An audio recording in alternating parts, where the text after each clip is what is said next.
بعمل كبده بوحه ولا احلى من كده الاسكندراني كمان. تبلتيها زي ما انا قلت لك الاول، المفروض تسيبيها في التتبيله شويه حلوين. شم ريحتها اصلا من بعيد اهي. طيب بسم الله. الله الله الله الله. شايفه الجمال يا تكاته وحركاته. شويه بشويه بقى عشان ايه؟ عشان ما ينزلش مره واحده. ايوه انا مش بنزل مره واحده. كفايه كده كفايه. قلبيهم بقى، الزيت لازم يكون كتير. يبقى مقدوح الزيت، ابقى موطين نار عليه عالي بس ان انا لما ادخل يبقى كده الدنيا تمام. واحده واحده نزله. شم الريحه. بس كفايه. كفايه كفايه كده. لازم يبقى الزيت كتير ونكون متبلينها وسايبينها كده. انا معلماها وهي خدت التعليم بتاعي. وبعدين بقى نحطها تاخد الصدمه عشان ما تخرجش ميه. احنا نصبر شويه خالص لحد ما الزيت ده المفروض نزل سقع الزيت برده، فاحنا هنستنى التاني يسخن تاني وياخد صدمه، نركن ده على جنب ونحط بشويه. طبعا انا محضره البصل والفلفل بتاعها برده. البصل والفلفل اهون.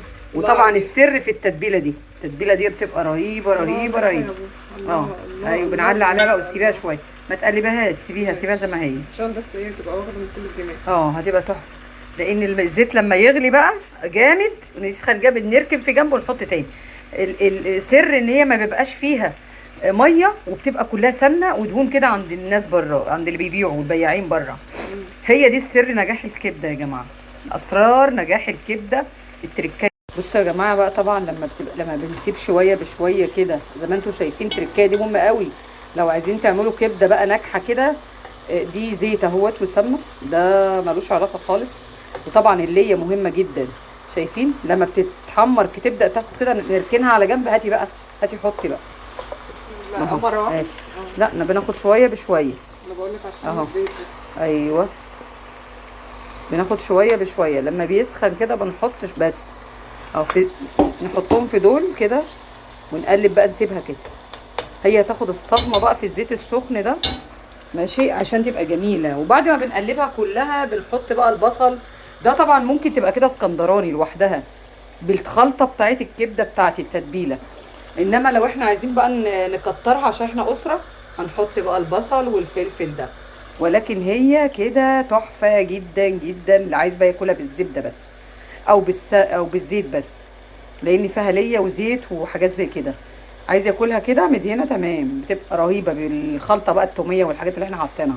ويزود معاها فلفل اخضر يتحط في الحالتين يعني. انما هي رهيبه. ده اسرار نجاح الكبده يا جماعه. بعد ما حطيناها كلها شايفين، انا عايزه اوريكم بس حاجه، امسكي الحله كده عشان ما تروحش مني. حله، ايوه كده.